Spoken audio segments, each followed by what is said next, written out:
الحمد للہ رب العالمین والصلاة والسلام علی خاتم النبیین اما بعد فاعوذ باللہ من الشیطان الرجیم بسم اللہ الرحمن الرحیم۔ فیضان امام شافعی رحمۃ اللہ علیہ۔ دعائے عطار یا رب المصطفیٰ جو کوئی 17 صفحات کا رسالہ فیضان امام شافعی رحمۃ اللہ علیہ پڑھ یا سن لے، اسے علم دین کی لازوال دولت سے مالا مال فرما کر بے حساب بخش دے، آمین بجاہ خاتم النبیین صلی اللہ علیہ وآلہ وسلم۔ درود شریف کی فضیلت۔ فرمان امام شافعی رحمۃ اللہ علیہ، میں ہر مسلمان کے لیے پسند کرتا ہوں کہ وہ حضور صلی اللہ علیہ وآلہ وسلم پر کثرت سے درود پاک پڑھے، بیٹھتے اٹھتے جاگتے سوتے ہو الہی میرا شعار درود، دل میں جلوے بسے ہوئے تیرے لب سے جاری ہو بار بار درود، صلو علی الحبیب صلی اللہ علی محمد۔ حسن سلوک کی بہترین مثال منقول ہے، ایک بار امام شافعی رحمۃ اللہ علیہ نے کسی درزی سے قمیض لانگ شرٹ سلوائی۔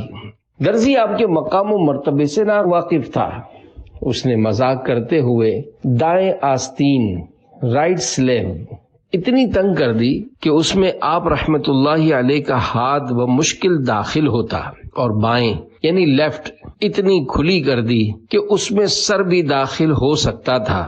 آپ رحمۃ اللہ علیہ کی خدمت میں جب قمیص پیش کی گئی تو آپ نے فرمایا، اللہ پاک تجھے جزائے خیر عطا فرمائے، تنگ آستین وضو میں اوپر چڑھانے کے لیے بہتر ہے اور کھلی آستین کتاب رکھنے کے لیے مناسب ہے۔ اسی دوران خلیفہ وقت کا قاصد یعنی میسنجر 10,000 درہم لے کر آپ رحمۃ اللہ علیہ کی خدمت میں حاضر ہوا۔ آپ نے اس سے ارشاد فرمایا، اس درزی کو کپڑوں کی سلائی دے دو۔ جب درزی نے قاصد سے آپ کے متعلق پوچھا تو اس نے بتایا، یہ بزرگ امام شافعی رحمۃ اللہ علیہ ہیں۔ یہ سنتے ہی وہ آپ رحمۃ اللہ علیہ کے پیچھے ہو لیا اور قدم مبارک چومتے ہوئے معذرت کی، پھر آپ کی خدمت بابرکت میں ہی رہنے لگا اور آپ رحمۃ اللہ علیہ کے حلقہ احباب میں شامل ہو گیا۔ اللہ رب العزت کی ان پر رحمت ہو اور ان کے صدقے ہماری بے حساب مغفرت ہو، آمین بجاہ خاتم النبیین صلی اللہ علیہ وآلہ وسلم۔ صلو علی الحبیب صلی اللہ علی محمد۔ پیارے پیارے اسلامی بھائیوں، آپ نے ہمارے بزرگوں کا حسن اخلاق دیکھا۔ اگرچہ معاملہ غصہ دلانے والا تھا، مگر انتقام نہ لینے کا حسین جذبہ رکھنے والے علم و حلم کے امام حضرت امام شافعی رحمۃ اللہ علیہ کی شان پہ قربان، آپ نے نہ صرف درزی کو معاف فرما دیا بلکہ اسے اجرت سے بھی نواز دیا۔ عزت و شرافت کی انتہا، کروڑوں شافعیوں کے امام، 2 صدی ہجری کے عظیم تابعی بزرگ حضرت امام شافعی رحمۃ اللہ علیہ کا مبارک نام محمد، کنیت ابو عبداللہ اور والد محترم کا نام ادریس تھا۔ آپ رحمۃ اللہ علیہ کا ایک لقب ناصر الحدیث بھی ہے۔ آپ راتوں کو جا کر عبادت کرنے والے، دنیا کی لذتوں سے دور رہنے والے، نیکی کی دعوت دینے اور برائی سے منع فرمانے والے تھے۔ آپ کا شجرہ نسب اللہ پاک کے پیارے پیارے آخری نبی صلی اللہ علیہ وآلہ وسلم سے جا ملتا ہے۔ امام ابو نعیم احمد بن عبداللہ اصفہانی شافعی رحمۃ اللہ علیہ لکھتے ہیں، عزت و شرافت کی انتہا یہ ہے کہ ایک مسلمان کا خاندانی تعلق تمام مخلوقات سے افضل ہستی حضرت محمد مصطفیٰ صلی اللہ علیہ وآلہ وسلم سے جا ملتا ہو۔ والد محترمہ کا خواب، حضرت امام شافعی رحمۃ اللہ علیہ کی ولادت سے پہلے آپ کی امی جان نے خواب دیکھا کہ مشتری سیارہ جوپیٹر میرے بدن سے جدا ہو کر مصر میں گرا، پھر وہاں سے ہر شہر میں اس کی روشنی پھیل گئی ہے۔ خواب کی تعبیر بتانے والوں نے بیان کیا کہ آپ سے ایک ایسا عالم پیدا ہوگا جس سے خاص طور پر مصر کے لوگ فیض پائیں گے اور پھر ان سے دوسرے شہر والے۔ ولادت با سعادت کروڑوں حنفیوں کے عظیم امام اعظم ابو حنیفہ نعمان بن ثابت رحمۃ اللہ علیہ کی عین وفات شریف کے دن حضرت امام شافعی رحمۃ اللہ علیہ 150 ہجری کو فلسطین میں غزہ یا اسقلان کے مقام میں پیدا ہوئے۔ آپ کی عمر مبارک جب 2 سال ہوئی تو آپ کے والد محترم دنیا سے تشریف لے گئے۔ پھر آپ رحمت اللہ علیہ کی امی جان آپ کو لے کر مکہ پاک حاضر ہو گئیں۔ مکہ پاک میں ہی آپ نے پرورش پائی اور علم دین حاصل کیا۔ اشعار کی تلاش چھوڑ کر طلب علم دین۔ حضرت امام شافعی رحمت اللہ علیہ فرماتے ہیں، میں چھوٹی عمر میں اشعار تلاش کر کر کے لکھتا رہتا تھا۔ ایک دن میں مکہ پاک میں یا مکے کی ایک سمت میں جا رہا تھا کہ میں نے کسی پکارنے والے کو سنا، اے محمد بن ادریس تم علم حاصل کرو۔ میں نے مڑ کر دیکھا تو کوئی نظر نہ آیا، مگر پھر میں نے علم حاصل کرنا شروع کر دیا اور میں پھٹے پرانے کپڑوں کے ٹکڑوں پر علم کی باتیں لکھ کر مٹکے کلے پاٹ میں ڈال دیا کرتا تھا، یہاں تک کہ وہ بھر گیا۔ میں یتیم تھا اور میری والدہ محترمہ کے پاس تعلیمی اخراجات کے لیے کچھ بھی نہیں تھا۔ شوق علم دین۔ امام شافعی رحمت اللہ علیہ کا بیان ہے، ماں کے پاس معلم یعنی ٹیچر کو دینے کے لیے کچھ نہ تھا، البتہ معلم اس بات پر راضی ہو گئے کہ ان کے جانے کے بعد میں مدرسے کی نگرانی کیا کروں۔ میں نے 7 سال کی عمر میں قرآن کریم حفظ کر لیا تو مسجد جانے لگا اور علماء کرام کے پاس بیٹھ کر حدیث اور دینی مسائل یاد کرنا شروع کر دیے۔ مکہ پاک میں ہمارا گھر وادی خیف میں تھا۔ میں کوئی چمکدار ہڈی دیکھتا تو اس پر حدیث اور مسئلہ لکھ لیتا تھا۔ جب وہ ہڈی بھر جاتی تو میں اسے ایک پرانے گڑھے میں ڈال دیتا۔ اللہ پاک نے آپ پر علم کے دروازے کھول دیے، یہاں تک کہ حضرت مسلم بن خالد زنجی رحمت اللہ علیہ نے آپ کو فتویٰ کی ترغیب دیتے ہوئے فرمایا، ابو عبداللہ تم فتویٰ دیا کرو، بخدا تمہارے فتویٰ دینے کا وقت آ چکا ہے۔ حالانکہ اس وقت امام شافعی رحمت اللہ علیہ 15 سال کے تھے۔ صلو علی الحبیب صلی اللہ علی محمد۔ امام شافعی کی فضیلت بزبان آخری نبی صلی اللہ علیہ وآلہ وسلم۔ اللہ پاک کے پیارے پیارے آخری نبی مکی مدنی محمد عربی صلی اللہ علیہ وآلہ وسلم نے ارشاد فرمایا، قریش کو گالی نہ دو، بے شک ان کا عالم زمین کو علم سے بھر دے گا۔ امام ابو بکر حسین بن احمد بہقی رحمت اللہ علیہ فرماتے ہیں، ہمارے علماء کرام کی ایک جماعت کا کہنا ہے، یہاں جس عالم کا ذکر ہے اس سے مراد حضرت امام شافعی رحمت اللہ علیہ ہیں، اور یہی بات امام احمد رحمت اللہ علیہ سے مروی ہے۔ صلو علی الحبیب صلی اللہ علی محمد۔ 40 سال سے دعا۔ امام احمد بن حنبل رحمت اللہ علیہ فرماتے ہیں، 6 افراد ایسے ہیں جن کے لیے میں سحری میں دعا کرتا ہوں، ان میں سے ایک امام شافعی رحمت اللہ علیہ ہیں۔ حضرت یحییٰ بن سعید قطان رحمت اللہ علیہ فرماتے ہیں، میں 40 سال سے نماز کے بعد خاص طور پر امام شافعی رحمت اللہ علیہ کے لیے دعا کرتا ہوں، اور حضرت ابو بکر بن خلاد رحمت اللہ علیہ فرماتے ہیں، میں ہر نماز کے بعد امام شافعی رحمت اللہ علیہ کے لیے دعا کرتا ہوں۔ ایوب بن سوید رحمت اللہ علیہ فرماتے ہیں میں گمان نہیں کرتا کہ میں امام شافعی کے بعد ان جیسا کوئی اور دیکھوں۔ مامون الرشید کہتے ہیں میں نے امام شافعی رحمت اللہ علیہ کا ہر طرح سے امتحان لیا مگر میں نے انہیں ہر امتحان میں کامیاب ہی پایا۔ عالم مدینہ امام مالک رحمت اللہ علیہ کی خدمت میں حاضری۔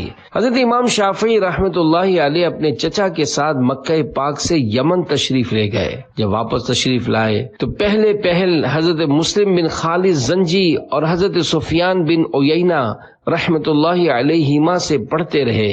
پھر آپ نے امام مالک رحمت اللہ علیہ کی خدمت میں جانے سے پہلے ان کی حدیث کی کتاب موطا امام مالک 10 سال کی عمر میں حفظ کر لی۔ آپ رحمت اللہ علیہ فرماتے ہیں کہ جب میری عمر 12 سال ہوئی تو میں امام مالک رحمت اللہ علیہ کی خدمت میں حاضر ہوا کہ انہیں موطا سناؤں۔ امام مالک رحمت اللہ علیہ نے چھوٹا سمجھ کر فرمایا کسی کو تلاش کرو جو تمہارے لیے پڑھے۔ میں نے عرض کی حضور اگر آپ کو میرا پڑھنا اچھا لگے تو مجھ ہی سے سن لیجئے ورنہ میں کسی پڑھنے والے کو لے آؤں گا۔ فرمایا پڑھو۔ میں آپ کے سامنے پڑھتا رہا حتیٰ کہ کتاب السیر تک پہنچ گیا۔ آپ نے مجھ سے فرمایا بیٹا اسے سنبھال لو اور اب علم فقہ حاصل کرو اور اسی میں لگے رہو۔ مجتہد کسے کہتے ہیں؟ پیارے پیارے اسلامی بھائیوں، اسلام میں 100 یعنی 100 یا اس سے کچھ زیادہ مجتہدین ہوئے ہیں۔ مجتہد وہ ہے جس میں اس قدر علمی لیاقت اور قابلیت ہو کہ قرآنی اشارات اور رموز کو سمجھ سکے اور کلام کے مقصد کو پہچان سکے اور اس سے مسائل نکال سکے، ناسخ و منسوخ کا پورا علم رکھتا ہو، علم صرف و نحو، بلاغت وغیرہ میں اس کو پوری مہارت حاصل ہو، احکام کی تمام آیتوں اور حدیثوں پر اس کی نظر ہو۔ حضرت امام شافعی رحمت اللہ علیہ مجتہد مطلق اور فقہ شافعی کے بانی ہیں۔ آپ کے مقلدوں کو شوافع کہتے ہیں۔ دنیا میں احناف کے بعد سب سے زیادہ تعداد شوافع کی ہے۔ اللہ کریم نے امام شافعی رحمت اللہ علیہ کو بہت مقبولیت عطا فرمائی۔ صحیح العقیدہ حنفی ہو یا شافعی، مالکی ہو یا حنبلی، سب آپس میں بھائی بھائی ہیں۔ الحمدللہ ان کا آپس میں کوئی تعصب ریکسم نہیں، اور تعصب ہو بھی کیسے سکتا ہے، کیونکہ جب چاروں ائمہ مجتہدین میں تعصب نہ تھا تو ان کے ماننے والے کیسے تعصب کریں گے؟ لہذا دنیا میں جہاں کہیں بھی شافعی، مالکی یا حنبلی خوش عقیدہ ہوں وہ ہمارے اسلامی بھائی ہیں۔ اللہ پاک ہمیں ان چاروں بزرگان دین رحمت اللہ علیہم کے فیضان سے نوازے۔ مالکی ہو، حنبلی ہو، حنفی ہو یا شافعی، مت تعصب رکھنا اور کرنا نہ ان سے دشمنی۔ صلو علی الحبیب صلی اللہ علی محمد۔ امام مالک کا امام شافعی کو تحفہ۔ امام شافعی رحمت اللہ علیہ فرماتے ہیں میں نے مدینہ پاک میں امام مالک رحمت اللہ علیہ کے دروازے پر خراسان یا مصر کے گھوڑے بندھے دیکھے جو آپ کو بطور ہدیہ یعنی گفٹ پیش کیے گئے تھے۔ اس قدر اعلیٰ گھوڑے میں نے کبھی نہ دیکھے تھے۔ چنانچہ میں نے عرض کی یہ گھوڑے کتنے عمدہ ہیں؟ فرمایا میں یہ سب آپ کو تحفے میں دیتا ہوں۔ میں نے عرض کی ایک گھوڑا اپنے لیے تو رکھ لیجئے۔ فرمایا مجھے اللہ پاک سے حیا آتی ہے کہ اس مبارک زمین کو اپنے گھوڑے کے قدموں تلے روندوں جس میں اس کے پیارے پیارے آخری نبی صلی اللہ علیہ وآلہ وسلم موجود ہیں، یعنی آپ کا روضہ انور ہے۔ ہاں ہاں رہے مدینہ ہے غافل ذرا تو جاگ، او پاؤں رکھنے والے یہ جا چشم و سر کی ہے۔ صلو علی الحبیب صلی اللہ علی محمد۔ مدینے میں ننگے پاؤں رہنا عاشقوں کا طریقہ ہے۔ اے عاشقان رسول، عاشقوں کے انداز نرالے ہوتے ہیں۔ محبوب سے نسبت رکھنے والی ہر چیز سے محبت ہوتی ہے۔ امام مالک رحمت اللہ علیہ جیسے بزرگ جنہیں عالم مدینہ کہا جاتا تھا، مدینہ پاک میں ننگے پاؤں رہتے تھے۔ ایک تو وہ بابرکت زمانہ تھا، اور ایک آج کا دور ہے کہ بعض نادان لوگ مدینہ پاک میں ننگے پاؤں رہنے کے معاملے میں شیطانی وسوسوں کا شکار ہوتے ہیں۔ یاد رکھیے، ہر وہ بات جو شریعت و دین سے نہ ٹکرائے وہ جائز ہے، اور جائز کام پر مسلمان کو طعن و تشنیع کا نشانہ بنانا سخت گناہ کا کام ہے۔ ہماری آنکھیں اپنے بزرگوں پر بند ہیں۔ انشاءاللہ الکریم ہمیں کسی بھی شیطانی وسوسے ڈالنے والے کی باتوں میں نہیں آنا، کیونکہ ہم عشق کے بندے ہیں، کیوں بات بڑھائی ہے۔ سخی کے 3 حروف کی نسبت سے سخاوت امام شافعی رحمت اللہ علیہ کے 3 واقعات۔ نمبر 1، 1000 سونے کے سکے بانٹ دیے۔ ایک مرتبہ خلیفہ ہارون رشید کے حکم سے امام شافعی رحمت اللہ علیہ کو 1000 دینار دیے گئے تو آپ نے قبول فرما لیے۔ خلیفہ نے اپنے خادم سراج سے فرمایا، ان کے پیچھے جاؤ اور دیکھو یہ کیا کرتے ہیں۔ خادم پیچھے چل پڑا۔ اس نے دیکھا کہ آپ رحمت اللہ علیہ گھر واپس آتے ہوئے مٹھی بھر بھر کر وہ دینار لٹاتے رہے، حتیٰ کہ گھر کے دروازے پر پہنچ گئے تو صرف 1 مٹھی دینار باقی تھے۔ وہ بھی آپ نے اپنے خادم کو دیتے ہوئے فرمایا، ان سے فائدہ اٹھاؤ۔ سراج نے آنکھوں دیکھا حال ہارون رشید کو بتایا تو اس نے کہا، اسی وجہ سے ان کا دل بے نیاز اور پیٹھ مضبوط ہے۔ نمبر 2، 50,000 دینار۔ ایک مرتبہ حضرت امام شافعی رحمت اللہ علیہ کے پاس ہر سما آئے اور خلیفہ ہارون رشید کا سلام پہنچا کر کہا، خلیفہ نے آپ کو 50,000 دینار دینے کا کہا ہے۔ چنانچہ وہ مال آپ تک پہنچا دیا گیا۔ آپ نے حجام یعنی باربر کو بلایا اور اس نے آپ کے بال تراشے تو آپ نے اسے 50 دینار دے دیے۔ پھر کپڑوں کے ٹکڑوں میں دیناروں کی پوٹلیاں اسمال بیگز بنائے، اور جتنے قرشی وہاں موجود تھے اور جو مکہ مکرمہ میں تھے ان میں تقسیم فرما دیے، حتیٰ کہ جب آپ گھر پہنچے تو آپ کے پاس 100 دینار سے بھی کم رہ گئے تھے۔ پیارے پیارے اسلامی بھائیوں، سخاوت بڑی عمدہ عادت ہے۔ اللہ کریم ہمیں بھی اپنے مسلمان بھائیوں پر اچھی نیت کے ساتھ مال خرچ کرنے کی توفیق عطا فرمائے۔ رضا الہی کے لیے راہ خدا میں خرچ کیے ہوئے مال پر آخرت میں اجر و ثواب ملنے کے ساتھ ساتھ سخی دل شخص دنیا میں بھی عزت پاتا ہے اور لوگوں کے دلوں میں اس کی محبت بڑھتی ہے، جبکہ تنگ ہاتھ رکھنے والا کنجوس آخرت کے ساتھ ساتھ دنیا میں بھی لوگوں کی نظروں میں ذلیل ہوتا ہے، البتہ بلا ضرورت شرعی کسی سے سوال نہیں کرنا چاہیے، کیونکہ سوال اگرچہ کم قیمت ہی ہو دوسرے کی نظر میں اپنی عزت کم کر دیتا ہے۔ امام شافعی رحمت اللہ علیہ نہ صرف سخی تھے بلکہ اللہ پاک پر توکل کرنے والے بامروت و حسن اخلاق کے پیکر تھے۔ آپ کی مبارک انگوٹھی پر یہ لکھا ہوا تھا، کفا باللہ ثقۃ لمحمد ابن ادریس، یعنی محمد بن ادریس کے لیے اللہ پاک پر اعتماد کرنا کافی ہے۔ نمبر 3، شاگردوں کے ساتھ حسن سلوک۔ ابو ثور رحمت اللہ علیہ فرماتے ہیں، امام شافعی رحمت اللہ علیہ اپنے سخی دل ہونے کے سبب بہت کم ہی اپنے پاس کچھ بچاتے تھے۔ امام مزنی رحمت اللہ علیہ بیان کرتے ہیں کہ میں نے امام شافعی رحمت اللہ علیہ سے زیادہ سخی کسی کو نہیں دیکھا۔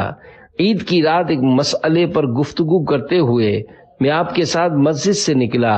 ہم آپ کے دروازے پر پہنچے تو ایک غلام آیا اور آپ سے کہا، میرے آقا نے آپ کو سلام کہا ہے اور یہ پیسوں کی تھیلی آپ کے لیے دی ہے۔ آپ نے وہ تھیلی لے کر اپنی آستین میں رکھ لی۔ اتنے میں آپ کے ایک شاگرد نے حاضر ہو کر عرض کی، اے ابو عبداللہ، ابھی میرے ہاں بچے کی ولادت ہوئی ہے اور میرے پاس کچھ نہیں ہے۔ آپ نے وہ تھیلی اس کے حوالے کر دی اور خود خالی ہاتھ گھر چلے گئے۔ حضرت ربیع بن سلیمان رحمۃ اللہ علیہ کہتے ہیں میں نے شادی کی تو امام شافعی رحمۃ اللہ علیہ نے مجھ سے پوچھا مہر کتنا رکھا ہے؟ میں نے عرض کی 30 دینار۔ فرمایا ادا کتنا کیا ہے؟ عرض کی 6 دینار۔ تو آپ رحمۃ اللہ علیہ اپنے گھر گئے اور میری طرف ایک تھیلی بھجوائی جس میں 24 دینار تھے۔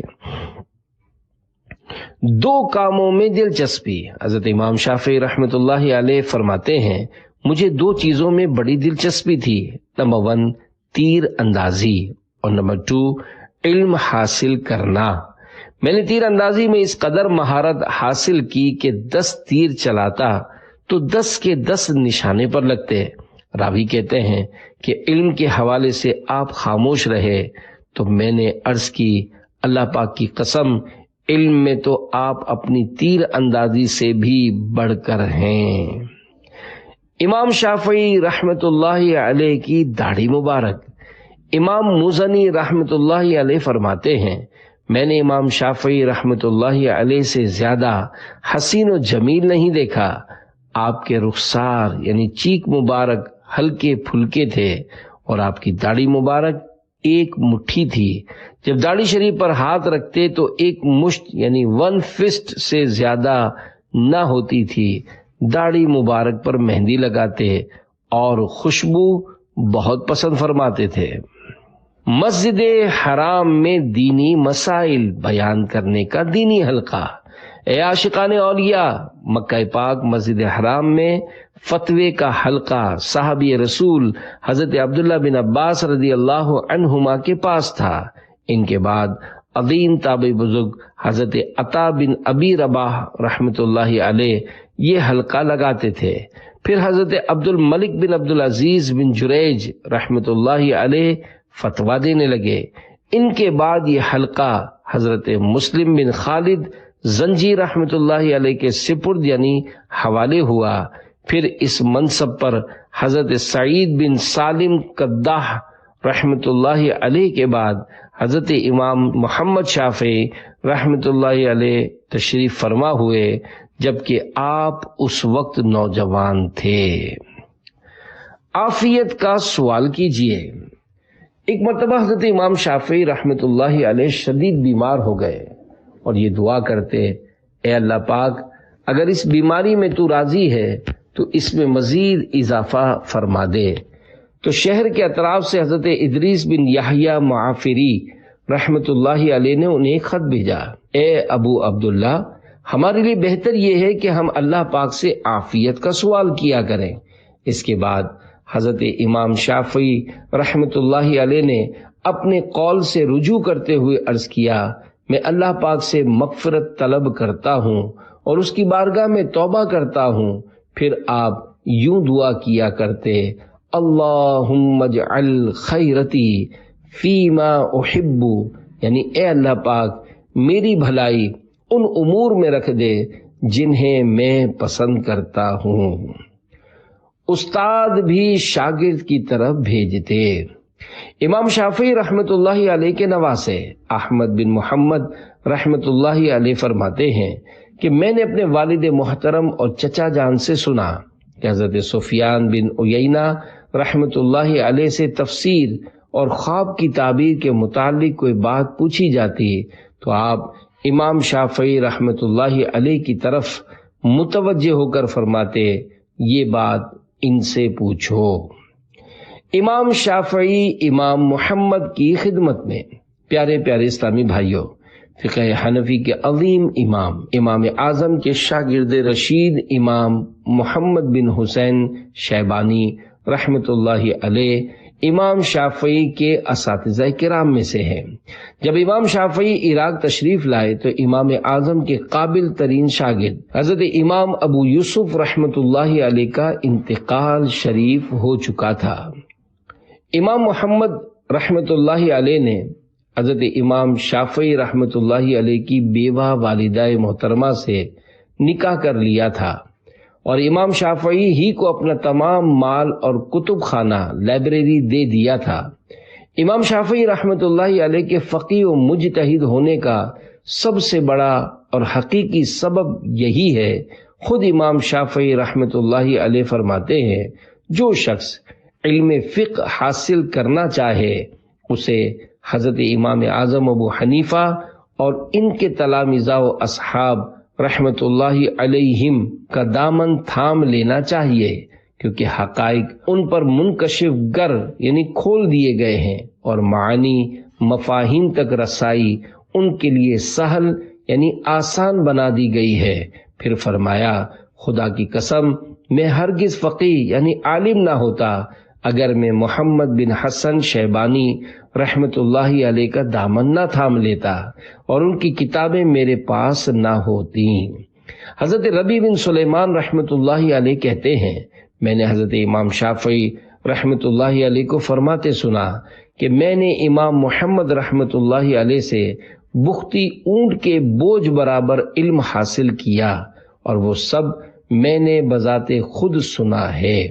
ایک موقع پر امام شافعی رحمت اللہ علیہ نے ارشاد فرمایا، فقہ میں مجھ پر سب سے بڑھ کر جس شخص کا احسان یعنی فیور ہے وہ امام محمد بن حسن شیبانی رحمت اللہ علیہ ہیں۔ بندہ موٹا کیوں ہوتا ہے؟ فرمانے امام شافعی رحمت اللہ علیہ، امام محمد رحمت اللہ علیہ کے سوا کوئی بھی موٹا شخص کامیاب نہیں ہوا۔ پوچھا گیا کیوں؟ فرمایا اس لیے کہ عقل مند آدمی میں دو میں سے ایک عادت ضرور ہوتی ہے، یا تو وہ اپنی آخرت کے لیے غمگین رہتا ہے، یا پھر اپنی دنیا کے لیے اور غم کے ساتھ چربی کبھی نہیں چڑھتی۔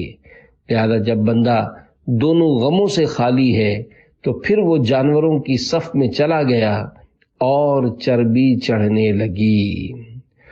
بہت کھانے پینے سے پرہیز کرنا کہ بسیار خوری میں نقصان بڑا ہے۔ صلو علی الحبیب صلی اللہ علی محمد۔ امام شافعی کی امام اعظم سے عقیدت و محبت۔ امام شافعی رحمت اللہ علیہ کا بارگاہ امام اعظم ابو حنیفہ رحمت اللہ علیہ میں ادب و احترام کا یہ عالم تھا کہ آپ فرماتے ہیں کہ میں حضرت امام اعظم ابو حنیفہ رحمت اللہ علیہ سے برکت حاصل کرتا ہوں اور آپ کی قبر پر حاضری دیتا ہوں، اور جب مجھے کوئی ضرورت پیش آتی ہے تو میں 2 رکعت نماز نفل ادا کرتا ہوں اور ان کی قبر کے قریب آ کر اپنی ضرورت کے لیے اللہ پاک سے دعا کرتا ہوں تو میری ضرورت جلد پوری ہو جاتی ہے۔ اور ایک مستند روایت یہ ہے کہ حضرت امام شافعی رحمت اللہ علیہ نے نماز فجر امام اعظم رحمت اللہ علیہ کے مزار شریف کے نزدیک ادا کی تو اس میں قنوت نہیں کیا، جبکہ شوافع کے یہاں قنوت نماز فجر میں پڑھی جاتی ہے۔ کسی نے آپ سے سوال کیا کہ حضور یہ کیا کیا؟ آپ نے فجر میں قنوت نہیں کیا؟ آپ نے جواب میں فرمایا، یہ صاحب قبر کا ادب و احترام ہے نعمان ابن ثابت، ابو حنیفہ ہے ان کی کنیت، پکارتا ہے یہ کہہ کے عالم امام اعظم ابو حنیفہ۔ صلو علی الحبیب صلی اللہ علی محمد۔ مزارات اولیاء کی برکتیں۔ اے عاشقان اولیاء، اس واقعے سے یہ بھی پتہ چلا کہ اولیاء کرام رحمت اللہ علیہم کے مزارات شریف پر حاضری دینا اللہ کے نیک بندوں کا پرانا طریقہ چلا آ رہا ہے۔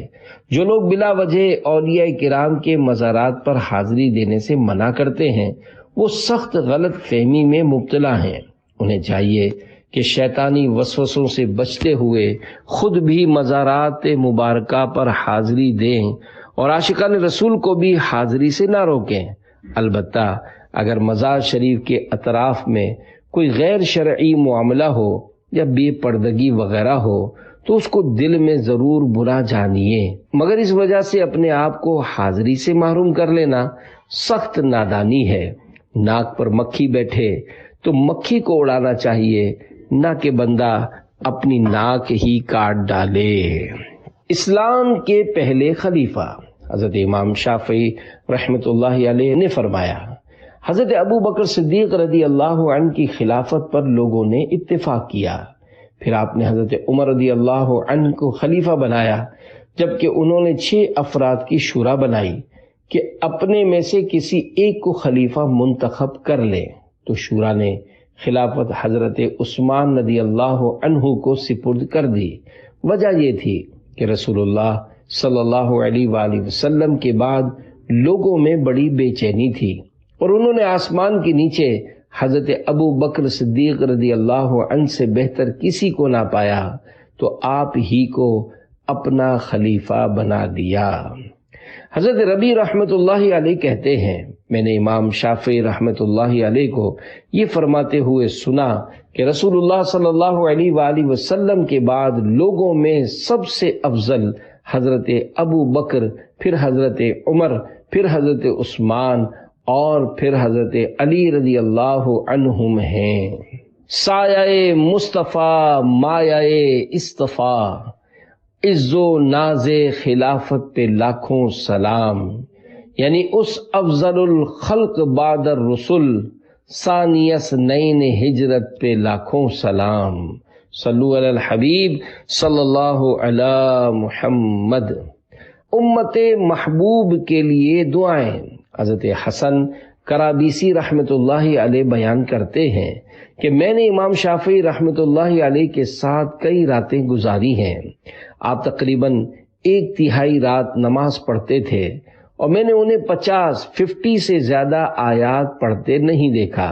اگر زیادہ پڑھ لیتے تو 100 پڑھ لیتے، اور کسی بھی آیت رحمت پر پہنچتے تو بارگاہ الہی میں اپنے لیے اور تمام مسلمانوں کے لیے رحمت کی دعا مانگتے، اور جب بھی کوئی عذاب کے تذکرے والی آیت پڑھتے تو اس سے پناہ مانگتے، پھر اپنے اور تمام مسلمانوں کے لیے اس سے نجات مانگتے تھے۔ خوف خدا سے بے ہوش ہو گئے۔ امام شافعی رحمۃ اللہ علیہ کے سامنے ایک مرتبہ بڑی پیاری آواز میں ان آیات مبارکہ کی تلاوت کی گئی۔ هذا يوم لا ينطقون ولا يؤذن لهم فيعتذرون۔ ترجمہ کنز ایمان، یہ دن ہے کہ وہ بول نہ سکیں گے اور نہ انہیں اجازت ملے کہ عذر کریں۔ تو آپ کا رنگ تبدیل ہو گیا، رونگٹے کھڑے ہو گئے، اور جسم شریر کے جوڑ کپ کپانے لگے، اور آپ بے ہوش ہو کر زمین پر تشریف لے آئے۔ جب طبیعت کچھ بہتر ہوئی تو بارگاہ الہی میں عرض کی، یا اللہ پاک، میں جھوٹوں کے ٹھکانے اور غافل لوگوں کے منہ پھیرنے سے تیری پناہ چاہتا ہوں۔ یا اللہ پاک، تیری پہچان رکھنے والوں کے دل تیرے لیے جھک گئے، اور تیری ملاقات کا شوق رکھنے والوں کی گردنیں تیری ہیبت کے سامنے جھک گئیں۔ اے میرے مالک و مولا، مجھ پر اپنا فضل و کرم عطا فرما، اور مجھے اپنے پردہ بخشش میں چھپا لے، اور اپنے لطف و کرم سے میری کوتاہیاں معاف فرما دے۔ یا خدا میری مغفرت فرما، باغ فردوس مرحمت فرما، تو گناہوں کو کر معاف، اللہ میری مقبول معذرت فرما۔ صلو علی الحبیب صلی اللہ علی محمد۔ عبادات و نیک عادات۔ حضرت امام شافعی رحمۃ اللہ علیہ نے رات کو 3 حصوں میں تقسیم کر رکھا تھا، 1/3 علم کے لیے، 1/3 عبادت کے لیے، اور 1/3 آرام کے لیے۔ آپ رمضان مبارک میں 60 قرآن کریم ختم فرمایا کرتے تھے، اور سب نماز میں ختم کرتے۔ آپ رحمت اللہ علیہ نے فرمایا، میں نے اللہ پاک کی کبھی سچی یا جھوٹی قسم نہیں کھائی، اور میں نے کبھی بھی جھوٹ نہیں بولا۔ اے عاشقان امام شافعی، کاش ہمیں بھی روزانہ کچھ نہ کچھ قرآن کریم پڑھنے سننے کی سعادت نصیب ہو جائے۔ کاش ہم بھی خوف خدا میں روئیں، گناہوں سے توبہ کریں، اللہ پاک کی بارگاہ میں سجدے میں سر جھکائیں، 5 نمازیں با جماعت پابندی سے ادا کریں۔ کاش امام شافعی رحمت اللہ علیہ کے صدقے ہماری زبان سے بھی کبھی جھوٹ نہ نکلے۔ مذاق میں بھی جھوٹ نہیں بولنا چاہیے۔ بعض تاجر گاہک پھنسانے کے لیے اللہ پاک کے نام کی جھوٹی قسم تک اٹھانے میں لحاظ نہیں کرتے۔ جھوٹی قسم کھانا کبیرہ یعنی بڑا گناہ اور جہنم میں لے جانے والا کام ہے۔ جھوٹی قسم مال بکوا دیتی اور برکت ختم کر دیتی ہے۔ بات بات پر قسم کھانے والا اپنا اعتماد کھو دیتا ہے، پھر لوگ اس پر اعتبار نہیں کرتے، اگرچہ وہ بات میں سچا ہی کیوں نہ ہو۔ 72 نیک اعمال کے مطابق زندگی گزاریے، انشاءاللہ الکریم دین و دنیا کی بے شمار بھلائیاں ہاتھ آئیں گی۔ نیز عاشقان رسول کے ساتھ سنتیں سیکھنے سکھانے کے لیے مدنی قافلوں میں سفر کیجیے۔ روزی میں برکت کے ساتھ ساتھ نیکیوں میں برکت کا ذہن بنے گا اور گناہوں سے بچنے میں مدد ملے گی۔ صلو علی الحبیب صلی اللہ علی محمد۔